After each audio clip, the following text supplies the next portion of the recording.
नमस्कार, आप देख रहे हैं द न्यूज फ्रंट में योगेश रांटा। जम्मू कश्मीर से जुड़ी एक बड़ी और विवादित खबर सामने आई है। राष्ट्रीय चिकित्सा आयोग यानी एनएमसी ने Shri Mata Vaishno Devi institute of medical excellence, जिसे एसएमडीवी मेडिकल कॉलेज कहा जाता है, उसको दी गई एमबीबीएस की अनुमति वापस ले ली है। ये फैसला मंगलवार को लिया गया और हैरानी की बात यह है कि ये फैसला जम्मू के सिविल सचिवालय के बाहर हुए एक प्रदर्शन के कुछ घंटों बाद ही सामने आया है।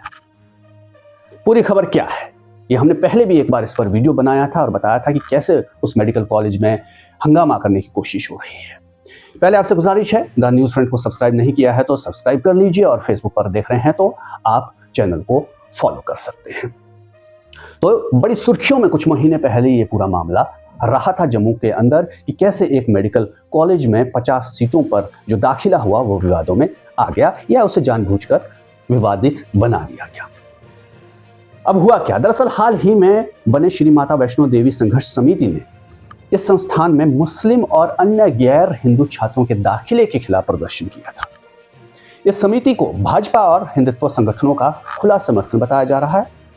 पिछले साल जब मेडिकल कॉलेज के पहले बैच में दाखिले हुए थे, जो हमने जिक्र किया, तो 50 में से 47 छात्र मुस्लिम, एक सिख और सिर्फ 2 हिंदू छात्र यहां पर एडमिशन ले पाए थे। वो भी नीट की मेरिट के आधार पर यह सब कुछ हुआ था। यहीं से विवाद शुरू हुआ। हिंदुवादी संगठनों और भाजपा नेताओं ने इस मेरिट लिस्ट को हिंदुओं के साथ भेदभाव बताते हुए विरोध तेज कर दिया। संघर्ष समिति ने यहां तक दावा किया कि कॉलेज में मुस्लिम और गैर हिंदू छात्रों की मौजूदगी से कानून व्यवस्था बिगड़ सकती। नवंबर में हालात और बिगड़ गए जब बजरंग दल और जो दूसरे संगठनों के कार्यकर्ता थे वो कॉलेज परिसर में ही घुस आए और प्रदर्शन वहां पर किया। प्रदर्शनकारियों की मांग क्या थी? उनका कहना था कि क्योंकि ये संस्थान हिंदू तीर्थयात्रियों के दान से चलता है, इसलिए यहाँ की एमबीबीएस सीटें सिर्फ हिंदू छात्रों के लिए ही आरक्षित होनी चाहिए। हालांकि उस वक्त मुख्यमंत्री जो हैं उमर अब्दुल्ला, उनकी अगुवाई वाली जम्मू कश्मीर की जो सरकार है उसने इस मांग को सिरे से खारिज कर दिया। सरकार ने साफ कहा कि एसएमडीवी विश्वविद्यालय का अधिनियम ऐसी किसी व्यवस्था की अनुमति नहीं देता है। और सरकार ने बीजेपी को खुली चुनौती भी दी थी कि अगर दम है तो विश्वविद्यालय को अल्पसंख्यक संस्थान घोषित करके वो दिखाए। इस बीच अब हुआ क्या कि उस वक्त एनएमसी को ये शिकायत गई, ये सब कुछ हुआ और मान्यता रद्द करने की बात उस वक्त भी उठी थी, लेकिन उस वक्त एनएमसी ने कहा कि सारी एडमिशन पारदर्शी तरीके से हुई है, इसमें कोई समस्या नहीं है, नीट के आधार पर ये सब कुछ हुआ है और धर्म विशेष का ये कोई मामला नहीं है। लेकिन अब 3 जनवरी को एनएमसी की एक टीम ने अचानक ही इस मेडिकल कॉलेज का औचक निरीक्षण कर डाला।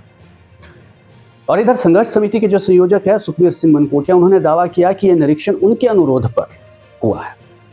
और फिर क्या हुआ, फिर आया ये फैसला। एनएमसी ने कॉलेज के लेटर ऑफ परमिशन यानी एलओपी वापस ले ली, ये कहते हुए कि संस्थान में न्यूनतम मानकों के पालन में गंभीर खामियां पाई गई हैं।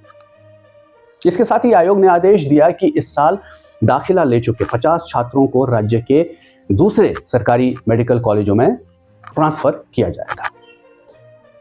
अब जो जानकारी सामने आ रही है उसके मुताबिक इस कॉलेज ने दिसंबर 2024 में 2025-26 सत्र के लिए नए मेडिकल कॉलेज की अनुमति मांगी थी, जिसे 8 सितंबर 2025 को शर्तों के साथ मंजूरी मिली थी। इन शर्तों में अचानक निरीक्षण, सही जानकारी देना और कमियों को समय रहते दूर करना शामिल बताया गया था। एनएमसी की medical assistant assessment and rating board ने पहले ही ये कहा जा रहा है कि साफ कर दिया था कि नियमों के उल्लंघन पर अनुमति रद्द की जा सकती है।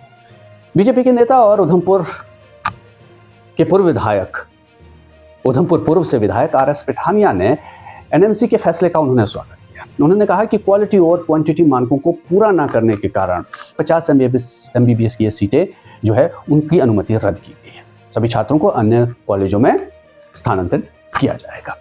लेकिन वहीं उमर अब्दुल्ला और नेशनल कॉन्फ्रेंस के नेताओं का अब इस पर आरोप है कि बीजेपी इस पूरे मामले को राजनीतिक फायदे के लिए इस्तेमाल कर रही है।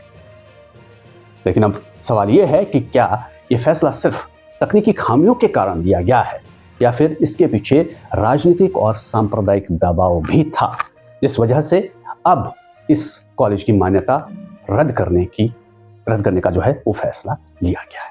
आप इस मामले में क्या सोचते हैं? आपकी क्या राय है? कमेंट में जरूर बताइएगा। यूट्यूब पर चैनल को सब्सक्राइब कर लीजिए, बेल आइकन दबा दीजिए। फेसबुक पर देख रहे हैं तो फॉलो जरूर कर लीजिए। नमस्कार।